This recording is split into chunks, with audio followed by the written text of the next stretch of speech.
Kisah selalu ada hikmah. Alhamdulillah, tadi kita udah belajar dari Kak Adinda Negara. Sekarang kita tanya-tanya lebih lanjut nih.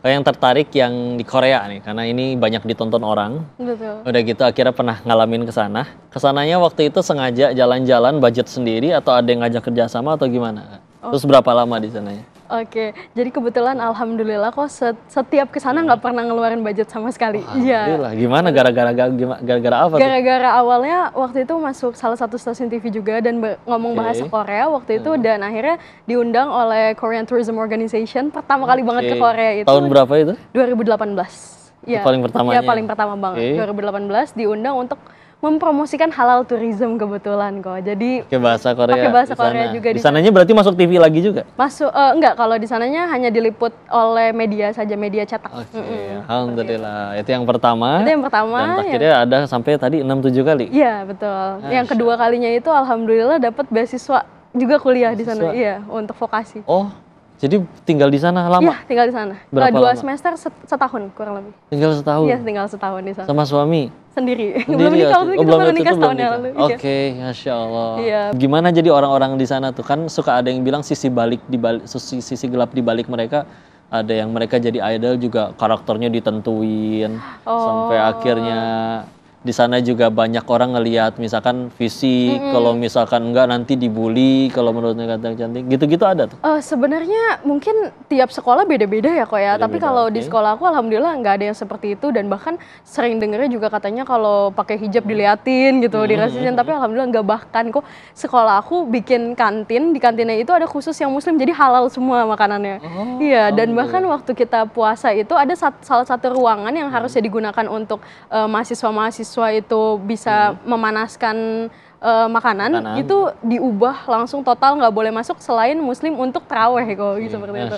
Masya Allah. Jadi benar-benar muslim friendly ya kebetulan kampus saya waktu itu, dan tidak ada rasisme betul, atau yang kalau jelek nanti dibully seperti itu, nggak ada sih. Film doang ya. Cuma ada satu loh kok yang benar-benar persis seperti di drama itu adalah disiplinnya mereka dan juga cara mereka belajar. Karena kalau kita di drama Korea itu kita suka nonton anak-anak sekolah belajar sampai jam 7 malam, jam 8 malam dan tidak tutup sekolahnya. Terus dilesin juga sama orang tuanya kadang segitunya ya. Iya, itu beneran sih kok. Jadi saya udah pernah ngalamin juga sampai jam 10 malam belajar di dalam kelas, dan itu nggak, kalau di Indonesia kan dibatasin jamnya ya. Islam kayak gimana di sana? Rame nggak? Susah nyari masjid? Oh, kebetulan ada masjid rayanya yang besar banget di Seoul. Jadi kebetulan waktu sholat Idul Adha, kebetulan itu satu subway isinya muslim semua kok, Masya Allah. Pakai gamis ya, kebanyakan putih. Kebanyakan dari mana tapi? Nggak dari Indonesia aja kan? Atau ada yang lebih banyak dari Indo? Wah, kebanyakan bule malah kok. Iya, kebanyakan muslim bule, iya. Asia ada, tapi tidak terlalu banyak. Ada muslim bule dan bahkan ada muslim Korea juga di sana. Iya, ketemu beberapa. Muslim Korea tuh kebanyakan di sana yang laki-laki atau perempuan? Kebanyakan laki-laki kok.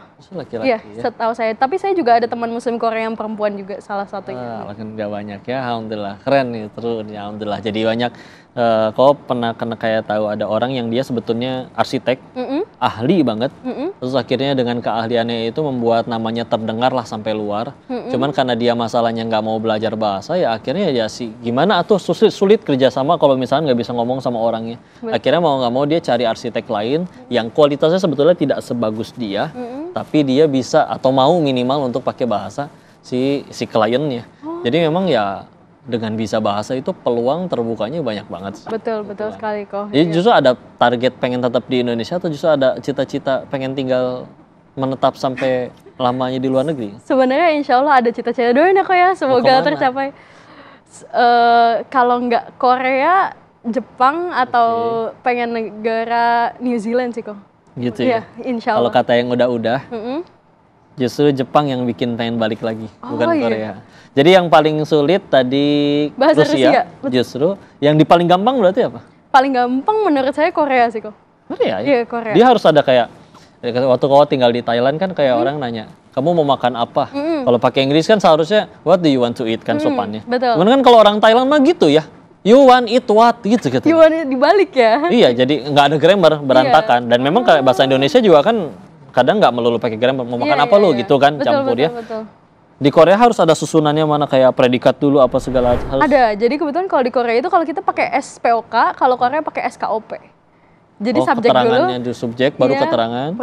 Keterangan. Objek predikat. Jadi Predikatnya malah di belakang. Di belakang. Jadi contohnya misalnya kamu di